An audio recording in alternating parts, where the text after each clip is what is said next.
साल 2005, महीना नवंबर, तारीख 23, दिन था गुरुवार और स्थान दिल्ली का इंदिरा गांधी हवाई अड्डा। सहारा इंडिया की एक फ्लाइट दिल्ली से पटना जा रही थी। पैसेंजर कतार में खड़े थे। तभी एयरलाइन के कर्मचारी ने दूर से ही किसी पैसेंजर को पहचान लिया। वो तेज कदमों से उस पैसेंजर के करीब गया, पास गया और बोला, सर आप नीतीश कुमार हैं? हाथ में एक साधारण बक्सा लिए उस पैसेंजर की आंखें चमक गईं। उसने हाँ में अपना सिर हिलाया तो कर्मचारी ने अपना अगला सवाल दाग दिया, लेकिन आप इकोनॉमी क्लास वाली लाइन में क्यों खड़े हैं? इस बार उसे जवाब में एक चुप्पी मिली तो वो सॉरी बोलकर हौले से वहां से निकल गया। एयरलाइन के कर्मचारी के वहां से जाते ही हंसी की एक फुलझड़ी फूट गई, क्योंकि तब एयरपोर्ट पर नीतीश कुमार के साथ आरसीपी सिंह, जो तब केवल आरसीपी कहे जाते थे, ललन सिंह, शरद यादव और एक दो दूसरे मित्र थे। और नीतीश कुमार बिहार की सत्ता संभालने के लिए राजधानी जा रहे थे। देश की राजधानी से बिहार की राजधानी जा रहे थे। जी हाँ, कई सालों से जिस सत्ता को नीतीश हिला रहे थे वो उखड़ चुका था। बिहार में लालू राबड़ी युग का अंत हो चुका था और इस अंत से शुरुआत होने जा रहा था बिहार में नीतीश युग का।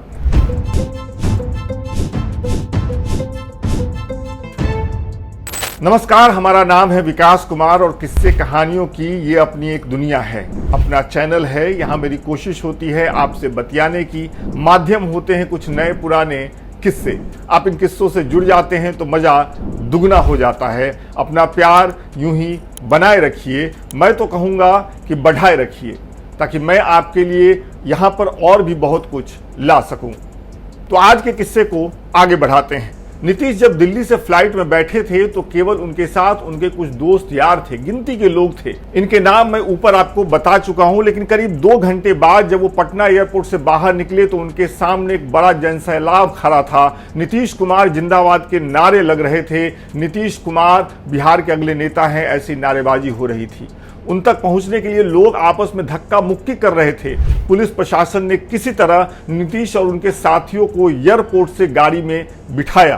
नीतीश कुमार बिहार के मुख्यमंत्री बन चुके थे, हालांकि अभी उन्होंने शपथ नहीं लिया था। इधर नीतीश गाड़ी से एयरपोर्ट से निकले, उधर पटना के ऐतिहासिक गांधी मैदान में एक ठेकेदार मजदूरों पर गरजा, मंच ठीक से चेक कर लेना, कल बड़का दिन है, कोई गड़बड़ी न हो। पटना की हवा में या कहें तो समूचे बिहार की हवा में एक बदलाव की महक फैली हुई थी। राज्य के भावी मुख्यमंत्री पटना आ चुके थे, लेकिन रात बिताने के लिए उनके पास अपना कोई ठिकाना शहर में नहीं था। ससुराल पक्ष के लोग, उनकी पत्नी, उनका बेटा पटना के कंकरबाग वाले डेरे पर रहते थे, लेकिन नीतीश पूरे काफिले के साथ वहां नहीं गए और अपने दोस्त विनय बाबू के सितायन वाले 2 कमरे के फ्लैट पर पहुंचे। गाड़ी रुकी, वो अंदर गए और एक कमरे में अपना बक्सा रख दिया। यही कमरा अगले 2 महीने तक बिहार के नए मुख्यमंत्री का ठिकाना रहा। रात हुई तो नीतीश अपने दोस्त के साथ कंकरबाग पहुंचे, अपने ससुराल पहुंचे। यहाँ उनकी पत्नी पिछले कई महीने से उनका बाट जो रही थी। खाना वाना हुआ और फिर यहीं आ गए राज्य के कुछ बड़े अधिकारी, सीनियर अधिकारी, और बैठकें होने लगी, मीटिंग होने लगी। अगला दिन यानी 24 नवंबर पटना के गांधी मैदान में बहुत ज्यादा भीड़ थी। नीतीश कुमार ने राज्य के नए मुख्यमंत्री के तौर पे शपथ ली। तब मंच पर उस समय के एनडीए के कई बड़े चेहरे मौजूद थे, जैसे पूर्व प्रधानमंत्री अटल बिहारी वाजपेयी, पूर्व गृह मंत्री लाल कृष्ण आडवाणी, उमा भारती, अरुण जेटली, ओम प्रकाश चौटाला और प्रकाश सिंह बादल।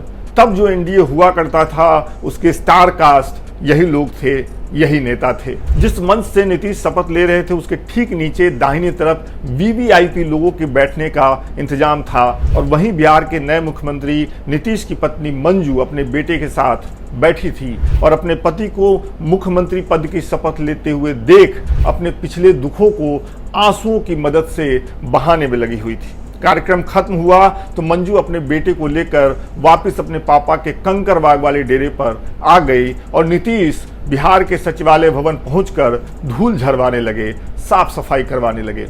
नीतीश कुमार के राजनीतिक जीवन में जितना दुख, तकलीफ और वेदना उन्होंने खुद नहीं झेला, उससे कहीं ज्यादा, कई गुना ज्यादा उनकी पत्नी मंजू ने झेला है। ऐसा मुझे लगा नीतीश के बारे में पढ़ते हुए। नीतीश कुमार के जीवन को समझते हुए मैंने उनकी पत्नी के कष्ट को कई बार करीब से महसूस किया और ऐसा मन करता है कि एक वीडियो अलग से बनाऊं, सिर्फ मंजू ने जो कुछ भोगा अपने जीवन में, ताकि आप देखें कि उस महिला ने नीतीश कुमार के साथ होने के लिए कितना कुछ भोगा। ऐसा नहीं है कि उनके भोगने में नीतीश कुमार का कोई दोष है, उस समय का वक्त ही ऐसा था। लेकिन जैसा कई बार सस्ती कहानियां सुनाने वाले नीतीश और मंजू के बारे में सुनाते हैं, वैसी कहानियां असल में नहीं हैं।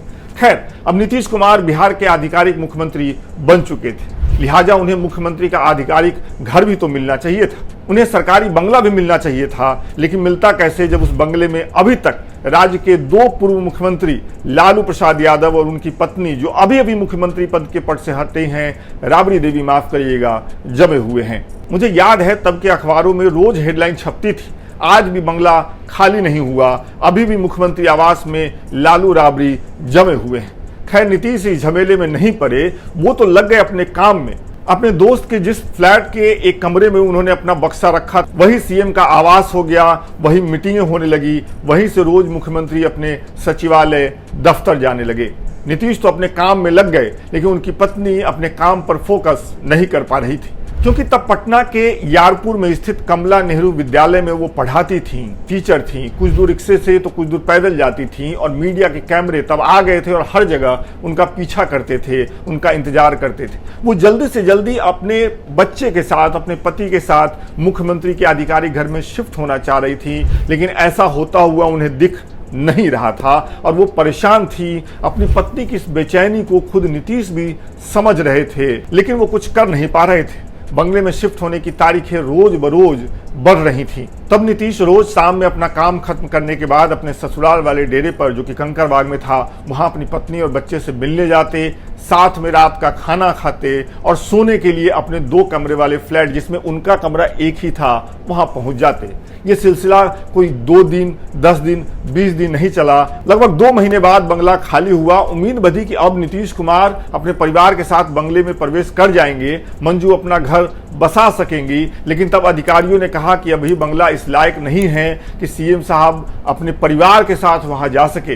लिहाजा नीतीश अकेले ही बंगले के एक हिस्से में शिफ्ट हुए और पूरे बंगले में मरम्मती का काम शुरू हुआ, और वो भी कछुआ की गति से। जब मंजू ने यह देखा कि 4 महीने बीतने के बाद भी राज्य का मुख्यमंत्री अपने बंगले को ठीक नहीं करवा सका है, अपनी पत्नी को वहां नहीं ले जा सका है, अपने बेटे को वहां नहीं ले जा सका है, तो उनके इंतजार करने का बांध टूट गया और मंजू ने मुख्यमंत्री बंगले में जाकर रहने का ख्वाब हमेशा के लिए त्याग दिया और वहां वो नहीं गई आखिर दम तक। वो अपने कंकरवाल वाले घर से ही स्कूल जाने आने लगी। इस बात का कहीं किसी किताब में जिक्र नहीं मिलता कि नीतीश ने मुख्यमंत्री आवास जाने के लिए मंजू को कैसे मनाया, कितनी दफा मनाया, लेकिन ये माना तो जा ही सकता है कि उन्होंने मनाया होगा। दोनों के बीच इस बारे में बातचीत हुई होगी।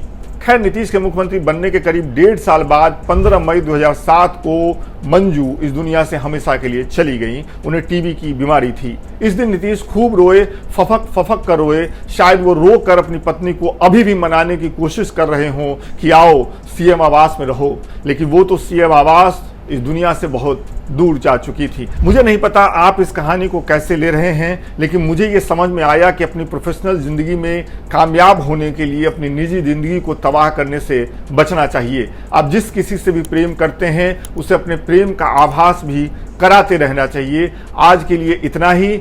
अगले वीडियो में फिर मुलाकात होगी। सिलसिला बीच में थम गया था, लेकिन अब कोशिश होगी कि हर हफ्ते आपके लिए कुछ कहानियां ला सकूं। ये वीडियो आपको कैसा लगा कमेंट करके बताइएगा और पढ़ते जाइए कि ये किस्सा मैंने किस किताब से सुनाया है। बहुत बहुत शुक्रिया।